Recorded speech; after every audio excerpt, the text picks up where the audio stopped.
Mettre en route des projets. Les étapes de la planification de projet. Pour atteindre un état de contrôle dans la détente, il faut compter sur ces éléments clés. Premièrement, des résultats clairement définis, projet. Et, pour s'en rapprocher, des premières actions. Deuxièmement, des rappels, aide-mémoire, intégrés à un système fiable qui sera revu régulièrement. C'est là ce que j'appelle l'approche horizontale. Cette approche suffit dans la plupart des cas, mais il faut parfois une approche plus ciblée, plus rigoureuse pour canaliser un projet, trouver une solution ou valider un plan d'action. C'est alors qu'intervient l'approche verticale. Cette approche, qui n'a rien de particulièrement élaboré ou formel, fait souvent appel à la spontanéité. Pensez aux petites notes que vous griffonnez au dos d'une enveloppe lorsque vous discutez d'un projet avec un collègue au café du coin. D'après mon expérience, c'est là un des moyens de planification les plus fructueux qui soit. Certes, vous devrez de temps en temps adopter une approche plus structurée pour clarifier certaines questions. De manière générale, toutefois, vous pouvez être assez créatif avec le simple dos d'une enveloppe et un stylo. Ce ne sont pas les modèles formels qui manquent dans la conduite des projets professionnels. Habituellement, les gens qui ont besoin de tels modèles en disposent déjà. Sinon, ils pourront se tourner vers des programmes de perfectionnement ou des cours universitaires. Ce qui fait le plus défaut, selon moi, ce sont des modèles simples qui puissent s'appliquer à notre quotidien. Car il nous faut tous des moyens de valider et d'encadrer nos idées, même les plus informelles. Fort heureusement, il existe un moyen productif d'aborder diverses entreprises, situations et questions. Et il permet d'obtenir une performance optimale avec un minimum de temps et d'effort. Il se trouve que c'est notre manière naturelle de penser et de planifier, même si ce n'est pas forcément notre manière habituelle de le faire. Selon moi, les gens se débarrasseront d'une grande partie de leur stress et obtiendront aussi de meilleurs résultats en planifiant leur travail de manière plus informelle et plus naturelle. Le modèle de planification naturelle. Vous connaissez déjà le planificateur le plus créatif et le plus brillant du monde. Votre cerveau. Vous êtes vous-même une admirable machine à planifier. Vous planifiez tous les gestes de votre vie quand vous vous habillez, quand vous déjeunez, quand vous faites vos courses ou tout simplement quand vous parlez. Ce processus n'est pas aussi aléatoire qu'il le paraît, car votre cerveau doit passer par une série d'étapes plutôt complexes avant de déclencher une action physique. Celui-ci doit en effet franchir 5 étapes pour accomplir à peu près toutes les tâches. Premièrement, définir la raison et les principes. Deuxièmement, se représenter les résultats. Troisièmement, faire du brainstorming. Quatrièmement, s'organiser. Cinquièmement, déterminer les premières actions à exécuter. Un exemple simple. Planifier une sortie au restaurant. Vous allez au restaurant. Qu'est-ce qui, au départ, vous pousse à y aller ? Il peut y avoir de multiples raisons. Vous avez faim, vous devez rejoindre des amis ou fêter un anniversaire. Aussitôt que l'une de ces raisons a suscité en vous la volonté d'aller au restaurant, vous commencez à planifier votre sortie. Votre intention, qui est le but de votre action, a déclenché automatiquement le processus de planification. Les principes ont délimité votre planification. Votre pensée ne portait pas sur vos principes, mais s'articulait autour d'eux. La qualité de la cuisine, l'excellence du service, les prix, la commodité, le confort, tous ces facteurs peuvent faire partie de vos principes. Votre but a mis en branle votre planification et vos principes en ont tracé les limites. Une fois que vous avez décidé d'atteindre votre but, quelles ont été les premières idées importantes que vous avez eues ? Certainement pas le point 2 grand A, point 3B de votre plan. Il est beaucoup plus probable que vous vous soyez demandé où vous vouliez aller. La terrasse d'un bistrot ? Est-ce que vous vouliez manger ? Cuisine italienne ? Vous vous êtes peut-être représenté le dénouement possible de la soirée. Dans ce cas, vous avez visualisé le résultat de votre action. Alors que le but concernait le pourquoi de votre sortie, votre vision concernait le quoi, c'est-à-dire le monde extérieur, les images, les sons et les sensations qui concorderaient le plus avec votre intention. Une fois que vous vous êtes identifié à cette vision, qu'est-ce que votre esprit s'est mis à faire? Quelles sont les premières pensées que vous avez eues? Sans doute celle-ci. À quelle heure devrais-je y aller? Est-ce que le restaurant est ouvert ce soir? Est-ce qu'il sera plein? Est-ce que je dois me changer? Est-ce que j'ai assez d'essence dans ma voiture? Etc., etc. Vous êtes parvenu à l'étape du brainstorming, ce processus créatif qui s'enclenche lorsque vous visualisez un résultat qui ne s'est pas encore concrétisé.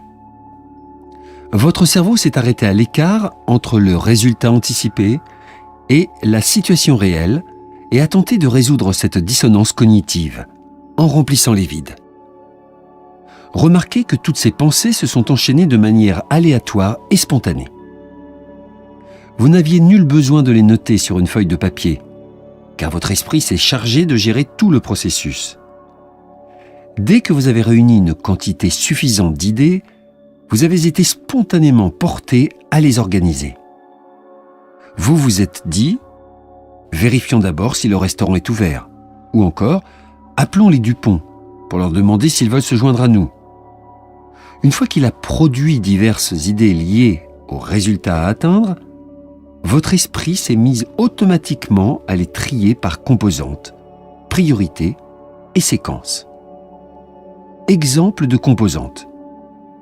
Je dois m'occuper de la logistique, des personnes qui vont venir, de l'endroit où nous allons aller. Exemple de priorité. Il faut que je sache si le client a vraiment envie d'aller au restaurant. Exemple de séquence. Je dois vérifier si le restaurant est ouvert, puis appeler les Dupont et m'habiller. En dernier lieu, vous vous intéressez à la première action à poser pour faire aboutir la première composante. Appelons Suzanne pour savoir si le restaurant est ouvert et faisons les réservations. Ces 5 étapes de la planification de projet interviennent naturellement dans tout ce que vous entreprenez durant la journée. Vous désirez réaliser un projet. Vous vous représentez le résultat, vous recueillez les idées qui pourront vous servir, vous les structurez et vous déterminez l'action physique nécessaire pour transformer le projet en réalité. Et vous faites tout cela naturellement, sans y prêter beaucoup d'attention. Le processus que nous venons de décrire correspond-il à celui que suivrait un comité de planification? Est-ce ainsi que vous organiseriez un mariage? Ou que vous envisageriez une fusion d'entreprise? Quel que soit le projet en cause, en avez-vous défini le but? En avez-vous fait part à toutes les personnes intéressées? Avez-vous décidé des comportements et des normes à adopter pour faire aboutir le projet? Vous êtes-vous représenté la réussite de ce projet? Avez-vous dégagé toutes les idées qui puissent s'appliquer au projet? Avez-vous cerné les composantes les plus importantes, les jalons marquants et les résultats stratégiques? Pourquoi ne pas envisager un succès absolu? Avez-vous isolé tous les éléments du projet qui peuvent être exécutés immédiatement? Défini la première action à poser pour chacun d'eux et établi qui en sera responsable? Comme la grande majorité des gens que je conseille, vous répondrez probablement par la négative à la presque totalité de ces questions. Vous aurez omis au moins quelques étapes du processus de planification naturelle. Rien ne vous empêche de faire le même exercice tout de suite. Choisissez un projet que vous devez lancer, qui n'avance pas ou que vous devez simplement améliorer. Pensez au but de cette entreprise. Visualisez le dénouement positif qu'elle pourrait avoir. Quel effet aura-t-il sur votre environnement physique, votre situation financière? Brassez vos idées. Organisez-les. Décidez des premières actions à exécuter pour vous donner une idée plus claire de votre objectif et de la manière dont vous allez l'atteindre.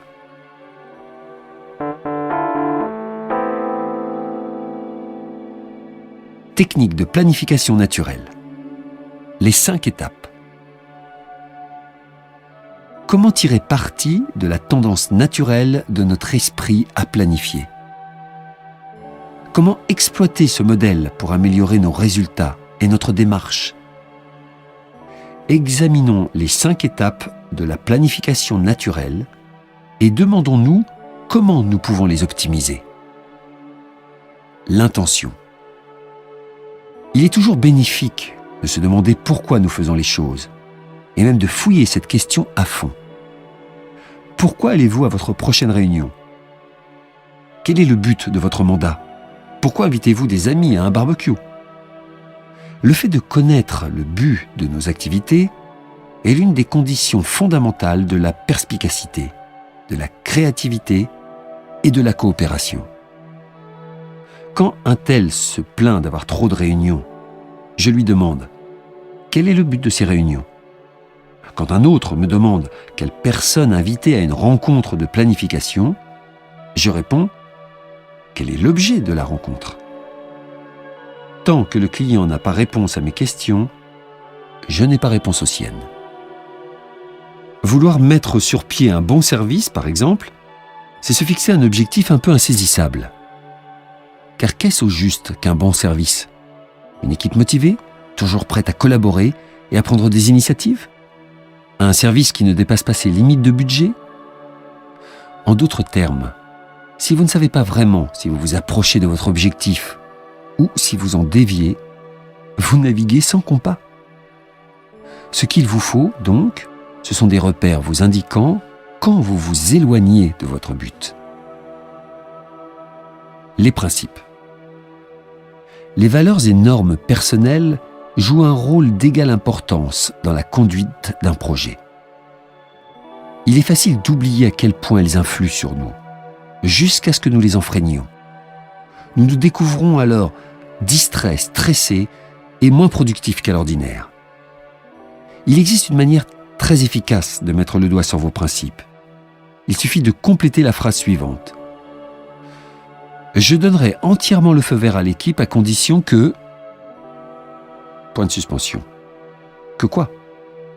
À condition qu'elle ne dépasse pas les limites du budget? Qu'elle satisfasse le client?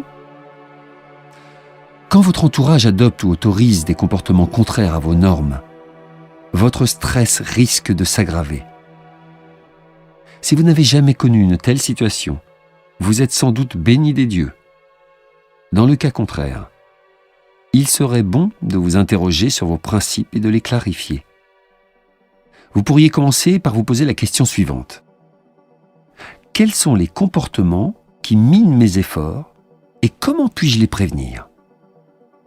Alors que l'intention détermine la nature et l'orientation du projet, les principes définissent les critères relatifs aux actions et aux comportements à privilégier. Vision et résultats. Pour tirer profit de l'ensemble de vos ressources conscientes et inconscientes, vous devez pouvoir vous représenter tous les aspects du succès.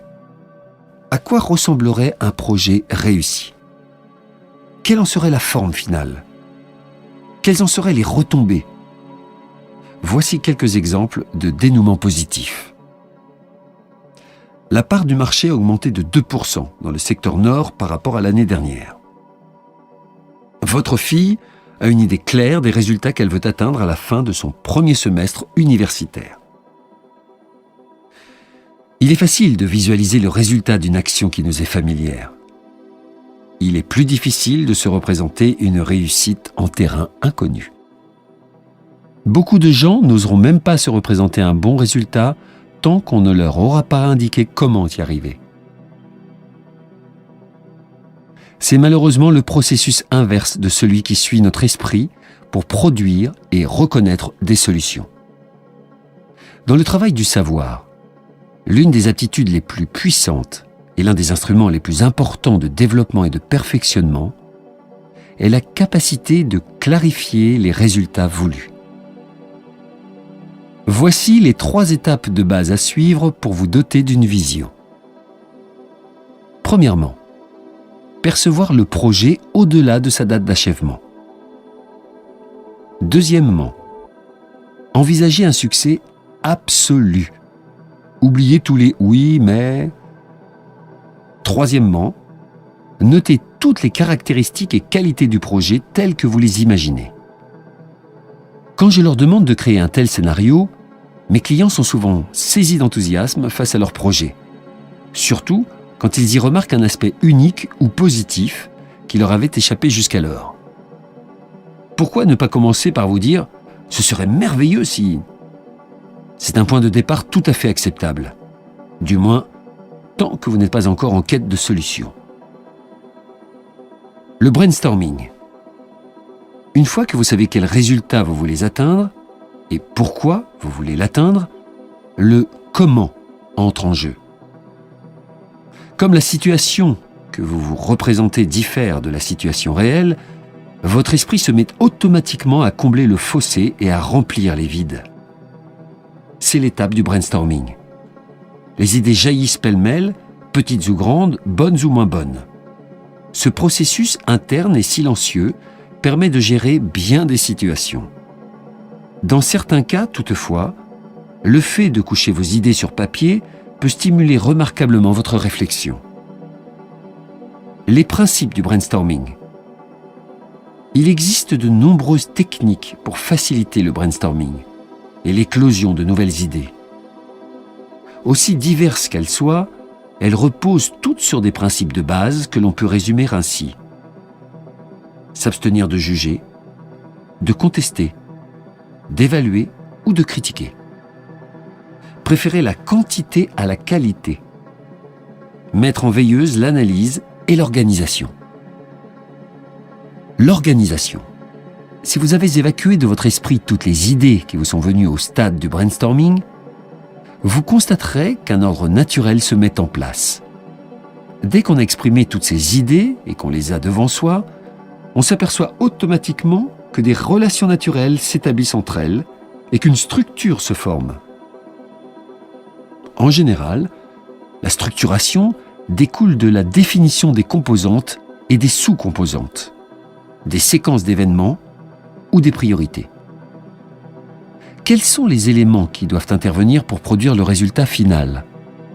Dans quel ordre doivent-ils intervenir? Quel est l'élément le plus important pour garantir le succès du projet? C'est à ce stade que vous pourrez faire bon usage des outils de structuration des plus élémentaires, comme un plan par points, littéralement gribouillé sur le dos d'une enveloppe, aux plus soignés, comme un logiciel de planification de projet tel que Microsoft Project. La pensée créative ne disparaît pas pour autant. Elle prend seulement une autre forme. Une fois que la structure de base est perçue, votre esprit s'emploie à remplir les vides. Exemple. Quand tous les éléments sont alignés devant vous, la découverte de 3 éléments essentiels à la gestion du projet peut vous aiguiller vers un 3e ou un 4e élément. Il n'existe pas 2 projets exigeant le même travail de structuration ou d'élaboration. Mais presque tous les projets mobilisent une forme ou une autre de pensée créative, venue tout droit de l'hémisphère gauche du cerveau, qui tente de répondre à la question « Quel est le plan ?» Les premières actions. Nous voilà parvenus au stade final de la planification. Il faut prendre des décisions sur la distribution des ressources matérielles pour véritablement amorcer le projet.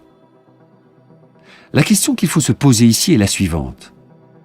Quelle est la première action à exécuter? À un certain point, et si le projet est activable, il vous faut prendre une décision sur la première action à accomplir. Si vous pouviez y consacrer tout votre temps, que feriez-vous, très concrètement, pour exécuter une tâche?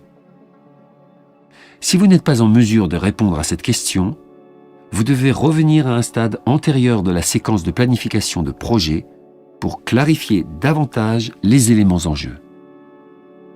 Démarche de base. Décider des premières actions à exécuter pour chaque élément autonome du projet et ou décider des premières actions à exécuter dans le cadre du processus de planification si nécessaire. Dans les 2 dernières sections, j'ai présenté des modèles qui vous permettront d'optimiser votre productivité et de rester maître des situations dans lesquelles vous vous trouvez. Cette démarche, qui requiert un minimum d'effort, s'applique aux 2 plans qui constituent l'essentiel de votre vie personnelle et professionnelle. les projets que vous entreprenez et les actions qui en découlent. Les grands principes qui guident cette démarche sont clairs. Vous devez recenser toutes vos affaires en suspens, appliquer une grille d'analyse pratique à chacune d'elles et gérer les résultats en suivant successivement les étapes de l'organisation, de la révision et de l'action.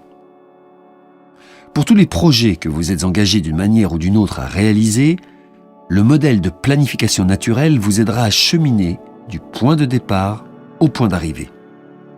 Ce modèle à 5 étapes permet souvent de progresser plus vite, plus facilement et avec de meilleurs résultats. Tous les modèles présentés ici sont simples à comprendre et faciles à appliquer. Pour les mettre en œuvre, vous n'aurez pratiquement pas besoin d'acquérir de nouvelles aptitudes. Vous savez déjà comment coucher vos idées sur papier, formuler clairement le résultat à atteindre, décider des premières actions à exécuter, catégoriser les éléments d'un projet, les passer en revue et faire des choix intuitifs. Vous êtes en mesure de vous concentrer sur un résultat, de brasser des idées, de structurer votre pensée et de passer à l'action. Mais le savoir ou les aptitudes ne se traduisent pas toujours en résultats. Ce n'est pas parce que vous avez la capacité d'être productif, détendu et assuré que vous le serez en pratique. Il vous faut un coach, quelqu'un qui vous guidera pas à pas dans cette démarche et qui vous fournira au passage des balises et des astuces. Quelqu'un qui vous accompagnera jusqu'à ce que votre nouveau style opérationnel coule de source. Voilà pourquoi je vous invite à écouter cette deuxième partie.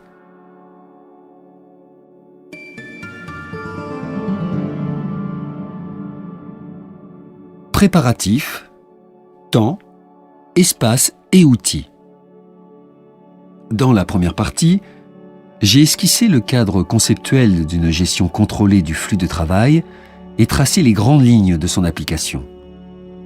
Dans cette deuxième partie, je vous montrerai comment mettre en œuvre ce mode de gestion et proposerai quelques pratiques exemplaires à cet égard.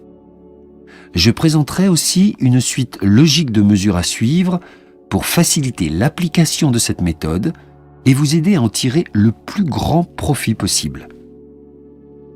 La mise en œuvre. Une question d'astuce.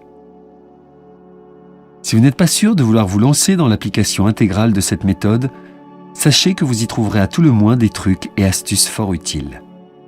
Les astuces s'adressent à notre moi distrait et peu intelligent. Notre moi intelligent décide des choses à faire. Et notre moi peu intelligent réagit presque automatiquement en adoptant un comportement qui nous permet d'atteindre nos résultats. Nous rusons avec nous-mêmes pour nous obliger à faire ce qui doit être fait. Par exemple, si vous êtes comme moi, un sportif plus ou moins régulier, vous avez sans doute recours à des petits trucs pour vous encourager à faire de l'exercice. Dans mon cas, c'est ma tenue d'entraînement le truc. Si j'enfile ces vêtements, je me sens d'humeur à faire du sport. Si je ne l'aimais pas, je finis généralement par faire autre chose. Prenons un exemple qui concerne davantage la productivité. Vous avez emporté chez vous des dossiers que vous devez absolument rapporter au bureau le lendemain matin. Que faites-vous avant de vous coucher ? Vous placez les dossiers devant la porte ou près de vos clés. Vous n'avez pas besoin d'un diplôme d'études supérieures pour faire cela, ni d'un système d'organisation hautement technologique. Et pourtant, vous vous êtes servi de votre intelligence pour le faire. Votre moi intelligent a su la veille que votre moi peu intelligent serait à peine réveillé le lendemain matin et il a placé des dossiers devant la porte, ce qui vous a amené à vous dire, quand vous les avez vus, « C'est vrai, je dois prendre ces dossiers avec moi ».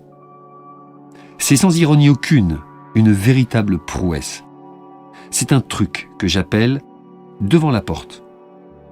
Et je ne parle pas de la porte de votre maison, mais de celle de votre esprit. Si vous jetez un coup d'œil sur votre calendrier et que vous passez en revue toutes les choses à faire dans les 14 prochains jours, il y aura sans doute au moins une chose qui vous rappellera d'en faire une autre. Si vous couchez cette nouvelle idée sur papier, en étant certain de pouvoir retrouver le papier, Vous aurez l'esprit plus clair et vous aurez l'impression d'avoir un peu plus avancé dans votre travail. Ce n'est pas de la science, c'est simplement un bon truc. Prenez une feuille de papier et un stylo, puis concentrez-vous pendant 3 minutes sur les projets les plus intéressants que vous avez en tête. Je suis absolument certain qu'il en sortira au moins une nouvelle idée. Ah oui, il faudra aussi que je veille à... Notez cette idée sur une feuille de papier et déposez celle-ci dans un endroit sûr. Vous n'en serez pas plus intelligent pour autant, mais vous aurez donné une plus-value à votre travail et à votre vie. Ce que je vous propose ici, c'est une sorte d'entraînement qui vous permettra de pratiquer ce style de gestion ceinture noire. Le temps. Je vous recommande de vous réserver une période de temps ininterrompue pour lancer le processus. Vous devriez aussi vous munir du mobilier et des outils dont vous aurez besoin. Par ailleurs, une aire de travail fonctionnelle, aménagée de façon plutôt minimaliste, pourra vous inciter à mettre de l'ordre dans vos paperasses et votre travail. Le bloc de temps qui convient à la plupart des gens est de 2 journées consécutives. Je préfère travailler avec mes clients durant le week-end ou les jours de congé, puisque les risques d'être dérangés sont moindres. Si nous devons nous mettre à l'œuvre pendant un jour ouvrable, je m'assure qu'aucune réunion n'est prévue ce jour-là et je veille à ce que nous ne soyons interrompus qu'en cas d'urgence. Je demande aussi que les appels téléphoniques soient transférés à une boîte vocale ou pris en note par une secrétaire. Durant la pause, les messages sont ensuite remis au client qui les passe en revue et y répond si nécessaire. Je déconseille les rencontres après les heures de travail, car nous avons alors moins d'énergie et notre attention tend plus facilement à se relâcher. La plupart des cadres trouvent particulièrement difficile de se libérer pendant 2 journées consécutives, tant ils craignent de rater une réunion ou une communication importante en s'absentant du bureau. Voilà pourquoi je les rencontre durant les week-ends. Il vous faudra beaucoup d'énergie psychique pour collecter et traiter des affaires laissées trop longtemps en suspens. Or, les interruptions doublent le temps nécessaire pour mener à terme ce processus. S'il vous est possible de défricher le terrain en une seule période ininterrompue, vous éprouverez un puissant sentiment de maîtrise et de réalisation, et disposerez ainsi de nouvelles réserves d'énergie et de créativité. Par la suite, vous pourrez gérer votre système en périodes plus brèves, durant les temps libres que vous laissent les activités de tous les jours. L'espace. Il vous faut un espace physique qui vous servira de centre de contrôle. Si vous travaillez dans un bureau, il vous suffira d'aménager votre zone de travail. Si vous travaillez chez vous, une partie de votre domicile sera de toute évidence votre lieu de travail. Si vous travaillez et à la maison et au bureau, vous devrez installer des systèmes identiques, voire interchangeables, aux 2 endroits. Tout ce qu'il faut vraiment pour créer un espace de travail, c'est une surface pour écrire et un endroit où placer votre corbeille d'arrivée. Dans certains métiers, on peut même s'en tenir à ces 2 outils. Dans les aires de travail moins rudimentaires, on trouve également un téléphone, un ordinateur, des corbeilles à courrier empilables, un classeur à tiroirs pour les dossiers courants et une étagère pour les documents de référence. S'y ajoute souvent un télécopieur, une imprimante, un appareil vidéo ou un équipement de conférence multimédia. L'espace de travail doit absolument être fonctionnel. Si vous ne disposez pas d'un poste de travail ou d'une corbeille d'arrivée, procurez-vous-les immédiatement. Cette exigence vaut aussi pour les étudiants, les bricoleurs et les retraités. Tout le monde doit disposer d'un centre de contrôle à partir duquel il peut gérer les affaires en cours. Si vous travaillez dans un bureau, vous avez quand même besoin d'un espace chez vous. Ne négligez pas votre espace de travail à domicile. Il est essentiel que vous installiez chez vous au moins un système satellite identique à celui de votre bureau. Au début de notre collaboration, beaucoup de mes clients trouvent que l'aménagement d'un espace identique aux 2 endroits leur est d'un extrême profit. Vous découvrirez vous aussi qu'en consacrant une fin de semaine à l'aménagement d'un poste de travail chez vous, vous changerez radicalement votre manière d'organiser votre vie. Les espaces mobiles. Si vous vous déplacez souvent, il serait souhaitable de créer un micro-bureau mobile. Celui-ci se composera vraisemblablement d'un porte-document, d'un cartable ou d'un sac où vous placerez vos dossiers et de quelques accessoires de bureau. Aussi, il est impératif que vous possédiez votre propre espace de travail ou en tout cas une boîte de réception et un lieu physique où vous pouvez traiter vos documents. J'ai connu de nombreux couples mariés qui essayaient de partager le même bureau chez eux. Dans tous les cas, leur décision de le diviser en 2 bureaux distincts a entraîné des changements radicaux. Les outils. Les essentiels. En plus d'un espace de travail et d'une table, vous aurez besoin des articles suivants. Corbeilles à courrier, au moins 3. Il vous faudra 2 corbeilles à courrier, une pour les affaires entrantes et une pour les affaires sortantes. Plus 1 ou 2 autres corbeilles pour les pièces d'accompagnement des affaires en cours ou les documents à lire et à revoir. Rame de papier format lettres, stylo ou crayon, post-it de 76 mm de largeur, trombone, pince-notes, agrafeuse et agrafe, ruban adhésif, élastique, étiqueteuse automatique, chemise de classement. Munissez-vous d'une grande quantité de chemises, de format lettres si possible, ou de format légal, si vous y êtes absolument contraint.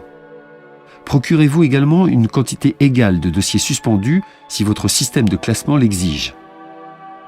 Agenda, poubelle, bac de recyclage. Avez-vous besoin d'un organiseur ? La réponse dépend d'un certain nombre de facteurs.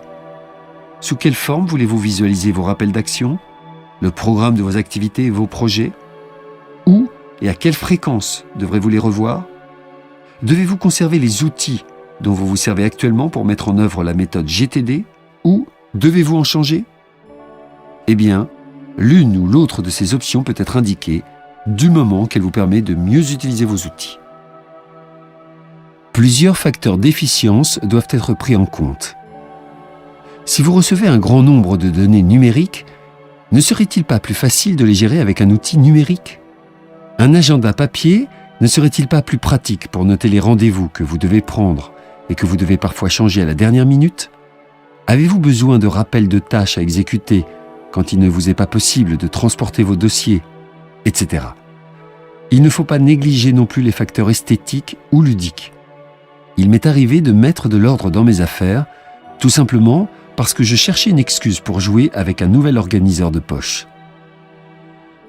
Avant d'envisager l'achat d'un organiseur, n'oubliez pas que votre principal objectif sera de gérer des listes.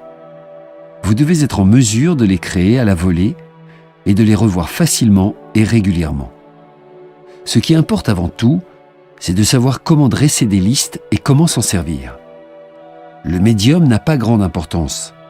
Choisissez l'outil le plus simple, le plus rapide et le plus agréable. La condition essentielle d'un bon système de classement. Il faut un système de référence simple et parfaitement fonctionnel pour effectuer les opérations de classement. L'absence d'un tel système est l'un des plus grands obstacles à l'implantation d'un processus de gestion personnelle. Chez la plupart des cadres, c'était aussi l'un des domaines qui nécessitait les plus grandes améliorations. J'ai souvent dû me rendre avec un client à la papeterie du coin pour acheter un classeur, une réserve abondante de chemises et une étiqueteuse, simplement pour pouvoir libérer l'espace que des documents de toutes sortes occupaient sur le bureau, et même le plancher.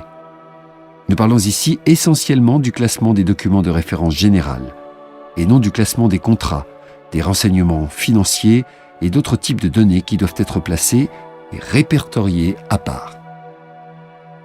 Les dossiers de référence générale doivent comprendre les articles, les brochures, les feuilles, les imprimés, les télécopies.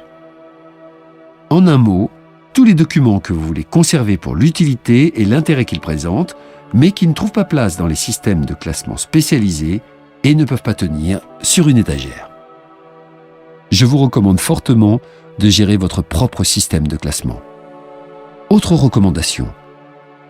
1 minute devrait vous suffire pour retirer un document de votre corbeille d'arrivée ou pour imprimer un mail, décider qu'il ne nécessite pas d'action et le ranger dans un système fiable s'il représente un quelconque intérêt. Si cette série d'actions vous prend plus de temps, vous serez plutôt tenté de le mettre de côté. En plus d'être rapide, le classement doit être facile, agréable et constant. Sinon, vous hésiterez, plus ou moins consciemment, à vous attaquer à votre corbeille d'arrivée, sachant que vous y trouverez inéluctablement quelque chose à classer. C'est à peine si vous oserez y jeter un coup d'œil. Le classement doit être facile et instantané.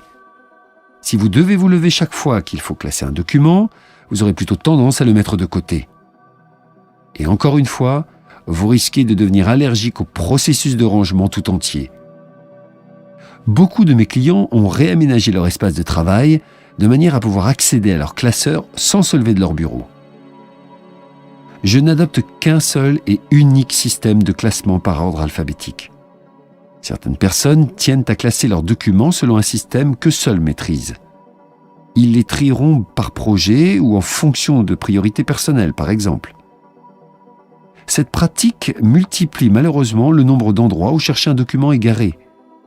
Par contre, si vous optez pour un tri alphabétique, le problème ne se posera pas. Vous pouvez également créer au moins une sous-catégorie qui figurera sous chaque étiquette.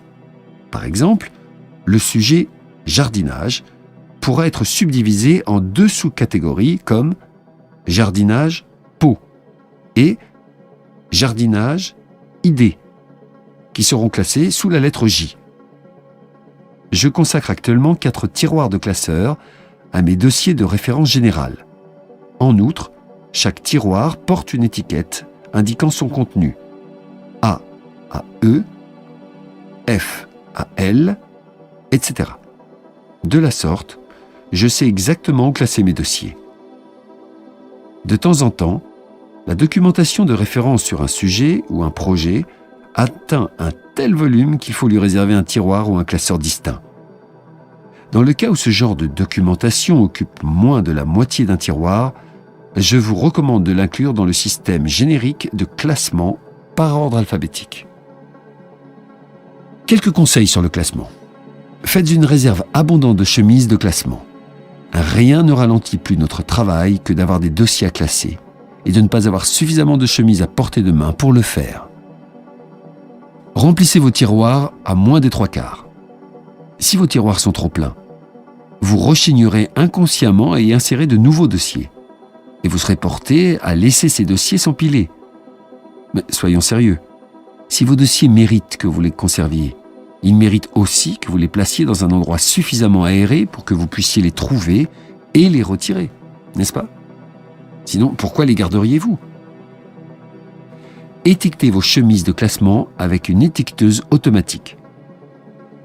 Les étiquettes à lettrage composé changent l'aspect de vos dossiers ainsi que la façon dont on les envisage. Des dossiers bien étiquetés s'imposent au regard quand vous les posez sur une table de conférence. Vous les repérez au premier coup d'œil quand vous ouvrez votre mallette. Et, quand vous consultez votre classeur, vous avez pratiquement sous les yeux un index imprimé de tous les dossiers rangés par ordre alphabétique. Achetez des classeurs de bonne qualité. Ne lésinez pas sur la qualité des classeurs. Rien n'est plus désagréable que d'entendre l'affreux couinement des billes qui coincent quand on essaie d'ouvrir le tiroir d'un classeur de mauvaise qualité. Si vous le pouvez, débarrassez-vous des dossiers suspendus. Au risque d'offenser les nombreux adeptes des dossiers suspendus, je recommande de se défaire complètement de ces articles et de n'utiliser que de simples chemises de classement adossées les unes contre les autres et retenues par la plaque de métal coulissante située au fond du tiroir. Les dossiers suspendus ralentissent la création de nouveaux dossiers et compliquent inutilement le système de classement. Beaucoup de gens doivent composer avec un système de dossiers suspendus, du moins au travail. Si vous vous trouvez dans une situation semblable, je vous recommande ceci. Étiquetez les chemises et non les supports. Vous pourrez ainsi apporter vos dossiers aux réunions ou les emporter avec vous en voyage sans avoir à trimballer les supports. N'utilisez qu'un seul support par chemise. L'apparence visuelle des dossiers sera plus nette et vous ne vous battrez plus avec les supports gonflés de documents. Placez une bonne réserve de supports et de chemises dans le premier tiroir de votre classeur, de manière à créer et classer rapidement vos filières. Épurez vos dossiers au moins une fois par année. En mettant régulièrement de l'ordre dans vos dossiers, Vous pourrez vous débarrasser de ceux qui ne représentent plus aucun intérêt. Bien entendu, cela vous laisse l'entière liberté de garder ceux dont vous pourriez avoir besoin un jour. J'ai l'habitude d'épurer mes dossiers dès que j'ai un moment de libre. Par exemple, quand on me met en attente au téléphone. Je recommande à toutes les entreprises d'instituer une journée ménage. Ce jour-là, tous les employés viennent au travail en jean et en espadrille, bloquent leur ligne téléphonique et entreprennent de mettre de l'ordre dans leurs affaires. Une dernière chose.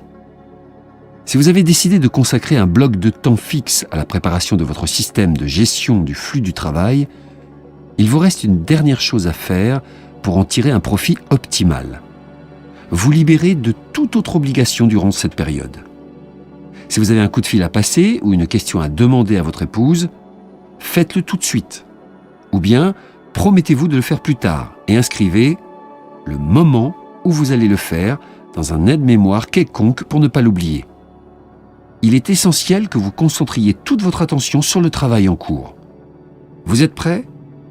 Voyons maintenant comment vous allez regrouper vos affaires en suspens en un seul lieu.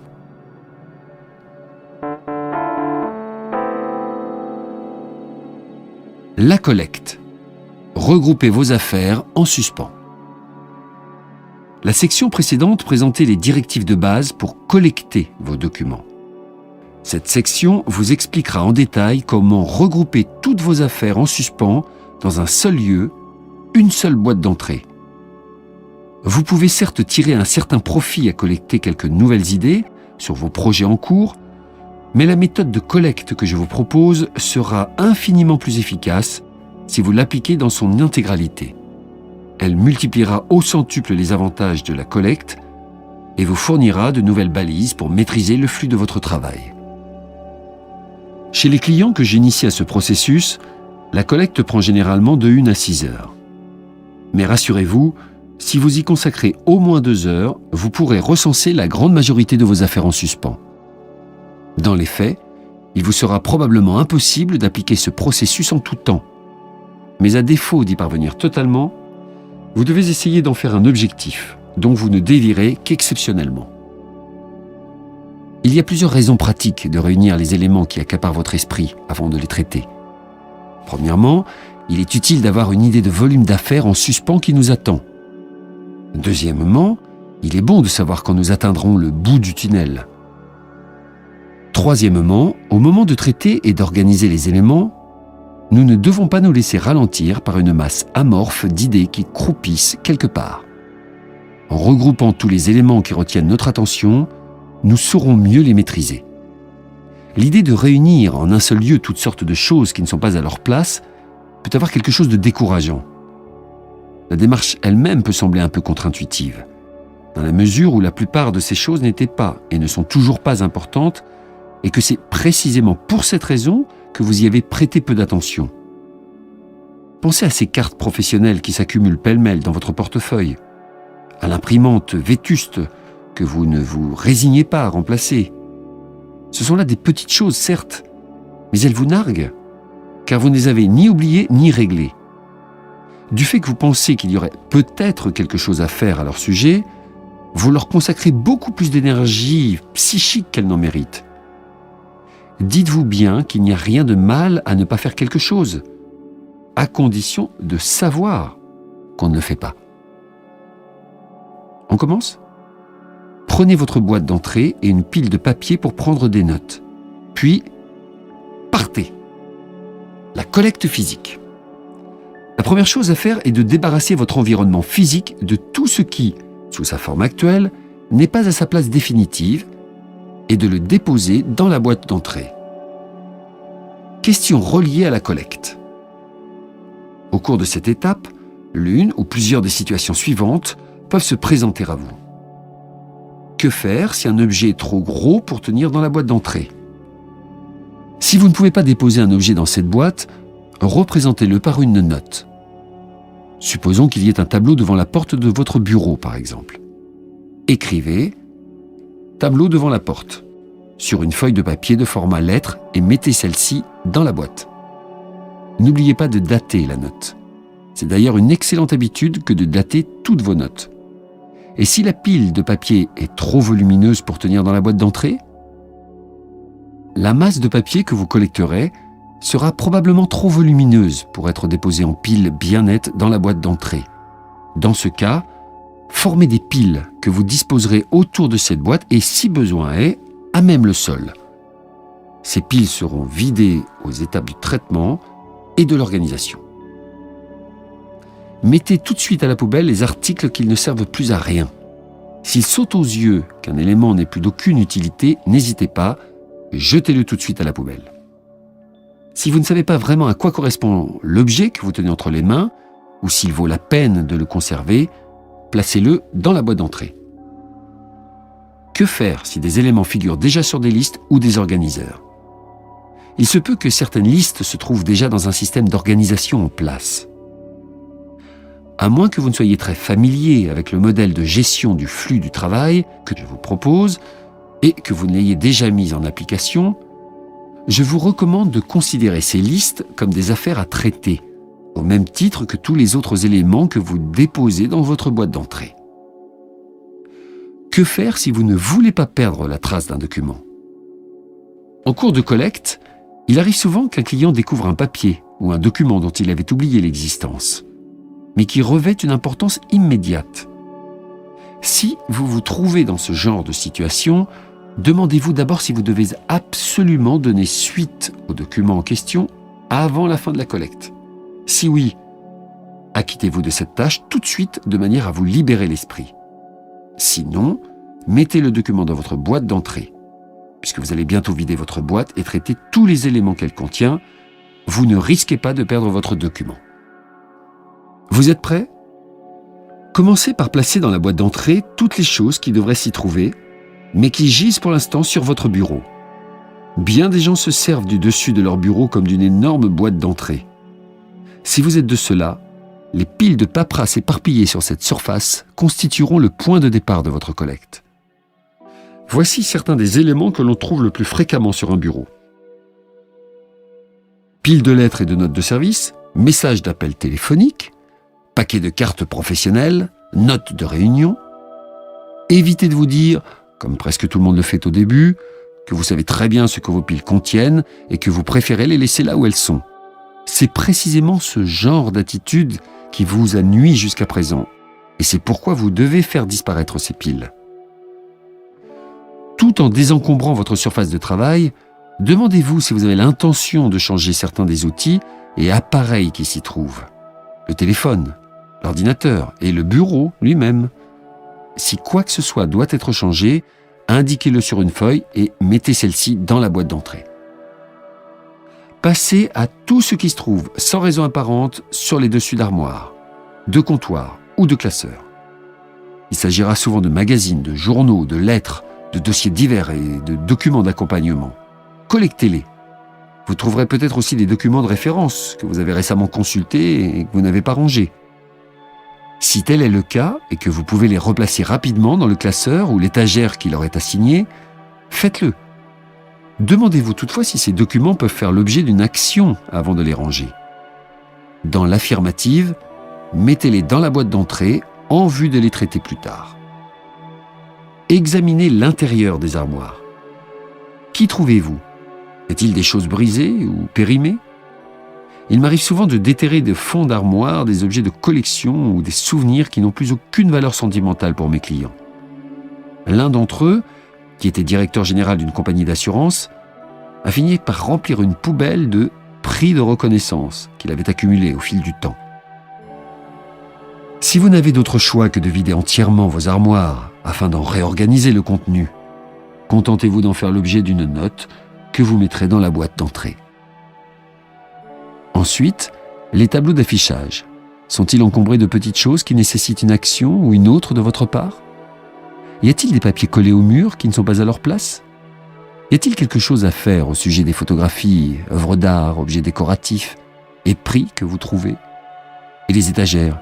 Y a-t-il des livres que vous devez lire ou que vous pouvez donner? Que faire des catalogues, manuels ou classeurs à anneaux dont vous ne vous servez plus ou dont vous pourriez faire un autre usage? Et où vont les piles de papier et les amas d'objets déposés sur le sol? Placez-les dans votre boîte d'entrée Ils s'ajouteront à l'inventaire des affaires à traiter.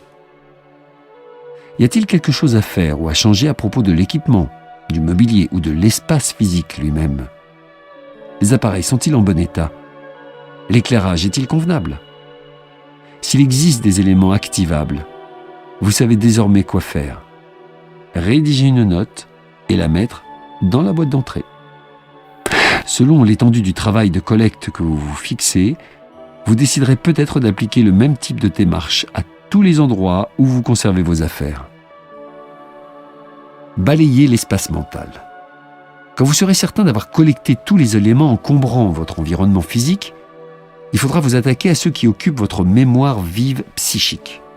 Sur quels éléments autres que ceux qui se trouvent déjà dans votre boîte d'entrée, votre attention se porte-t-elle? C'est à ce stade que la rame de papier blanc entre en jeu. Je vous recommande d'écrire chaque pensée, idée, projet ou affaire qui retient votre attention sur une feuille de papier distincte. Vous pourriez évidemment en dresser la liste dans un quelconque carnet, mais que vous allez traiter ces éléments un à un, il est plus logique et plus pratique de consacrer une feuille distincte à chacun d'eux. Vous constaterez que vos idées surgiront pêle-mêle et concerneront toutes sortes de sujets, importants, insignifiants, personnels, professionnels, etc. Collectez le plus grand nombre d'idées possible pour ne rien oublier d'important. Il est de très loin préférable d'en faire trop que de ne pas en faire assez. Vous pourrez toujours écarter plus tard les idées sans intérêt. Il se peut qu'une idée comme respecter l'environnement soit suivie d'une idée complètement différente comme acheter de la nourriture pour le chat. Retranscrivez-les toutes deux. Si vous avez évacué de votre esprit tous vos sujets de préoccupation personnelle et professionnelle, votre boîte d'entrée est très probablement pleine. Il se peut même qu'elle déborde.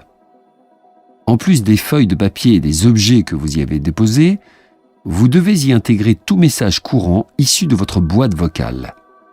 Votre inventaire doit également comprendre tous les éléments de votre liste d'organiseurs qui ne font pas encore l'objet de premières actions. Je recommande habituellement à mes clients de retranscrire leurs messages vocaux sur des feuilles de papier et de déposer celles-ci dans leur boîte d'entrée. Si vous vous servez d'un PDA, pour d'autres fonctions que celles de l'agenda, du répertoire téléphonique ou du carnet d'adresses, je vous suggère d'imprimer toutes vos listes de tâches ou de choses à faire et de les déposer également dans votre boîte d'entrée.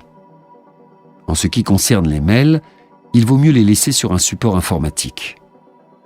Au terme de ce processus, vous serez prêt à entamer la prochaine étape.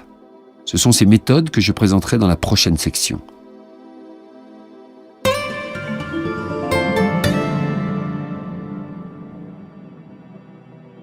Le traitement « Videz votre boîte d'entrée ». Vous devez maintenant vider votre boîte d'entrée et traiter tous les éléments qui s'y trouvent. Il ne s'agit pas pour le moment d'exécuter toutes les actions ou de lancer tous les projets que nécessitent ces entrées. Vous devez simplement identifier celles-ci, déterminer à quoi elles correspondent et décider ce que vous allez en faire. Le meilleur moyen de se familiariser avec ce système est de le mettre en œuvre. Il y a toutefois quelques règles de base à suivre. Commencez par le premier élément du dessus de la pile, traitez un élément à la fois, ne jamais remettre un élément dans la boîte d'entrée. Commencez par le premier élément. Même si le premier élément est un vulgaire spam, alors que le second est une lettre personnelle du PDG, commencez par le premier. Par contre, traiter un élément ne signifie pas s'y attarder. Il suffit de déterminer de quoi il s'agit, de décider de la première action qui s'y rapporte et de faire un tri en conséquence. La plupart des gens plongent dans leur corbeille d'arrivée ou leur boîte de réception pour y puiser ce qui leur semble le plus urgent, le plus agréable ou le plus intéressant. Fort bien, mais il ne s'agit plus alors du traitement des entrées. Le traitement consiste à passer au peigne fin tous les éléments, et ce, dans l'ordre où ils se présentent. Dès que vous enfreignez cette règle et que vous ne traitez que ce qui vous intéresse, vous finissez inévitablement par vous retrouver avec des éléments non traités. Résultat, tout ce qui échappe viendra s'éparpiller sur votre table et aux 4 coins de votre bureau. Un élément à la fois. Durant le traitement des entrées, vous aurez peut-être tendance à ramasser un élément, le regarder sans trop savoir quoi en faire, puis vous laisser attirer par un autre élément de la pile et décider de le traiter. Il est probable que ce nouvel élément retienne davantage votre attention parce que vous savez tout de suite ce que vous devez en faire. C'est un terrain glissant. Ce que vous laissez ainsi tomber va atterrir sur votre bureau. Sous peu, vous serez revenu à votre désordre initial. La plupart de mes clients ont tendance à s'emparer d'une grosse pile de documents, à la placer en face d'eux et à la dépouiller. Je comprends très bien leur désir légitime de s'attaquer à de gros morceaux à la fois, mais je dois malgré tout leur demander de remettre la pile à sa place et de ne conserver que le premier élément du dessus. Ce n'est qu'en se concentrant sur une chose à la fois qu'on parviendra à traiter toutes ces affaires en suspens. Ne jamais remettre un élément dans la boîte d'entrée. Aussitôt que vous retirez un élément de la boîte, vous devez décider ce que vous allez en faire et dans quelle catégorie vous devez le classer. Ne remettez jamais un élément dans la boîte d'entrée. Quelle est la première action à exécuter ? Il est entendu que vous ne devez traiter qu'un seul élément à la fois. Vous devez maintenant décider de la première action à exécuter pour chaque élément. La chose peut sembler facile, mais elle exige une réflexion rapide et aiguë. Dans la plupart des cas, l'action ne s'impose pas d'elle-même. Elle doit être déterminée. Prenons le premier élément que vous retirez. Que devez-vous faire à son sujet ? Appeler quelqu'un ? Rédiger quelque chose ? Chercher de l'information sur le web ? Envoyer un mail à votre patron ? C'est de la nature spécifique de l'action, s'il y en a une, que découleront vos options suivantes. Mais s'il n'y a rien à faire,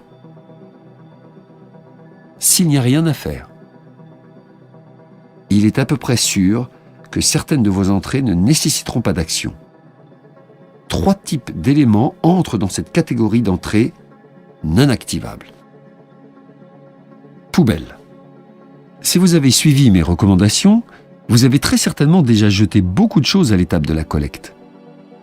Il est malgré tout fort probable que vous ayez déposé dans votre boîte d'entrée des éléments dont vous n'avez plus besoin. Ne soyez donc pas surpris si vous remplissez aussi votre poubelle durant le traitement. Il vous arrivera certainement de vous demander si vous devez conserver ou non un élément aux fins de référence futures. Voici les 2 solutions que je propose. En cas de doute, jetez-le. En cas de doute, conservez-le. Selon moi, les 2 solutions se valent. Il vous faut seulement faire confiance à votre intuition et tenir compte de l'espace physique dont vous disposez. Votre comptable pourra vous renseigner sur les délais de conservation des documents, ce qui vous permettra de savoir quels éléments garder et combien de temps les garder. L'important, selon moi, est de faire une distinction entre ce qui est activable et ce qui ne l'est pas. Une fois cette distinction faite, de nombreuses possibilités s'ouvriront à vous. Une deuxième solution pour les tâches non activables est incubation. Votre boîte d'entrée comprend sûrement des éléments qui ne demandent pas d'action pour le moment, mais qui pourraient en demander plus tard. Que faire de ce genre d'éléments ? Il y a 2 solutions pratiques. Les inscrire sur une liste, un jour peut-être, les inscrire dans votre agenda ou un échéancier. Le but de ce travail d'incubation est d'évacuer immédiatement ces éléments de votre esprit tout en enclenchant un rappel de l'action possible en temps opportun. Une 3e solution est bien sûr référence. De nombreux éléments que vous déposerez dans la boîte d'entrée ne nécessiteront pas d'action, mais contiendront une foule de renseignements utiles. Idéalement, pour vos documents de référence et d'accompagnement. En dépouillant votre corbeille d'arrivée et votre boîte de réception, vous tomberez sur des documents que vous voudrez archiver ou conserver comme matériel de référence. Classez-les. Et s'il y a quelque chose à faire? Dans ce cas, vous devez décider ce que sera exactement la première action à exécuter. Il s'agit là, comme nous l'avons déjà expliqué, d'un geste qui s'impose pour amener progressivement une situation vers le résultat voulu. Cette décision est à la fois plus facile et plus difficile que nous pourrions le croire. En effet, pour y arriver, il faut souvent savoir planifier et analyser des questions de façon anticipée. Considérons la liste suivante. Nettoyer le garage, préparer ma déclaration de revenus, assister à une conférence. Bien que la tâche ou le projet correspondant à chacun de ces éléments semble relativement clair, la première action à déterminer demande une certaine réflexion. Nettoyer le garage. Tout ce que j'ai à faire, c'est d'aller au garage et de m'y mettre. Oui, mais il y a ce gros réfrigérateur dont je dois me débarrasser d'abord. Je devrais demander à Jean s'il le veut pour son chalet. Je dois appeler Jean au sujet du réfrigérateur qui se trouve dans le garage. Préparer ma déclaration de revenus. J'ai besoin de mon formulaire, mais je ne l'ai pas. Il n'y a rien que je puisse faire en attendant, donc je vais attendre de recevoir le formulaire de déclaration. Assister à une conférence. Je dois savoir si Sandra a préparé un dossier de presse pour nous. Je vais envoyer un mail à Sandra pour tirer ça au clair. Ces premières actions, appeler Jean, attendre le formulaire du centre des impôts, envoyer un mail à Sandra, doivent être décidées pour chacun des éléments activables qui se trouvent dans la boîte d'entrée. La première action à exécuter doit être physique et visible. On ne peut pas la ramener à une phrase comme « convoquer une réunion », parce que cet énoncé ne décrit pas un acte physique. Par quoi faut-il commencer pour convoquer une réunion? Par un coup de fil ou un mail? À qui? C'est ce qu'il vous faut décider. Une fois la première action décidée, 3 solutions se présentent à vous. Premièrement, exécutez l'action. Si la première action prend 2 minutes ou moins, exécutez-la immédiatement, après avoir retiré de la boîte d'entrée l'élément qui lui est relié. La règle des 2 minutes s'impose dès qu'il vous faut plus de temps pour classer et retrouver un élément qu'il ne vous en faut pour le traiter tout de suite. Le délai de 2 minutes a simple valeur d'indication. Si vous disposez d'un certain temps pour traiter vos entrées, vous pouvez étendre ce délai à 5 ou 10 minutes par élément. Si au contraire vous devez dépouiller vos entrées rapidement pour mieux planifier votre journée de travail, vous pouvez le réduire à 1 minute ou même 30 secondes pour aller plus vite. Il serait bon de vous chronométrer durant quelques temps pour vous familiariser avec cette pratique. Les actions de 2 minutes ne nécessitent pas de suivi. Elles doivent tout simplement être exécutées et classées. Toutefois, si vous exécutez une action qui ne suffit pas à clore votre projet, vous devez déterminer la prochaine action qu'elle demande et gérer celle-ci selon les mêmes critères. Par exemple, si vous avez décidé de remplacer la cartouche de votre stylo préféré et que vous apercevez que vous n'avez plus de recharge, vous décidez de la première action nécessaire. Achetez des recharges de stylo. Respectez cette règle de 2 minutes. Vous constaterez rapidement à quel point elle accélère le traitement des entrées. Mes clients sont nombreux à s'étonner du nombre d'actions qu'ils peuvent exécuter en 2 minutes, même lorsqu'ils traitent certains de leurs projets les plus importants. Deuxièmement, déléguer l'action. Si la première action doit prendre plus de 2 minutes, demandez-vous: suis-je la personne la mieux placée pour l'exécuter? Dans la négative, confiez-la à la partie intéressée. Il importe de suivre une procédure systématique en matière de délégation. Ainsi, vous pourrez envoyer un mail à la personne concernée, lui envoyer une note ou un commentaire par écrit, lui laisser un message vocal, parler directement à celle-ci, soit en tête-à-tête, soit par téléphone. Si vous voulez vous assurer que l'action déléguée sera réalisée, vous devez en faire le suivi. En attendant de mettre sur pied un système fiable, si vous n'en avez pas encore un, contentez-vous de noter chaque élément nécessitant un suivi sur une feuille de papier distincte. Par exemple, en attente, réponse de Bernard. Ajoutez cette note aux autres notes sur les actions en instance que vous aurez déterminées durant le traitement. Rangez toutes ces notes dans une pile ou une boîte à part. Que faire si l'action dépend d'une autre action d'un tiers? Dans l'exemple cité plus tôt, attendre le formulaire du Centre des impôts pour faire votre déclaration fiscale, la première action incombe à quelqu'un d'autre. Il demeure souhaitable d'en faire le suivi. Sur la feuille de papier indiquant « Préparer ma déclaration de revenus », écrivez une note comme « Attendre le formulaire du Centre des impôts » et classez-la avec les notes sur les actions en instance. N'oubliez pas de prendre note de la date à laquelle vous avez remis un document à quelqu'un d'autre. Cette habitude, dont on ne saurait sous-estimer l'importance, vous évitera bien des mauvaises surprises. Troisièmement, reportez l'action. Dans la plupart des cas, c'est à vous qu'il incombera d'exécuter les premières actions que nécessiteront vos entrées.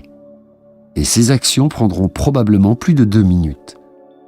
Il faut bien consigner ces actions quelque part et les classer dans des catégories auxquelles vous pouvez avoir accès quand vous en aurez besoin. J'y reviendrai.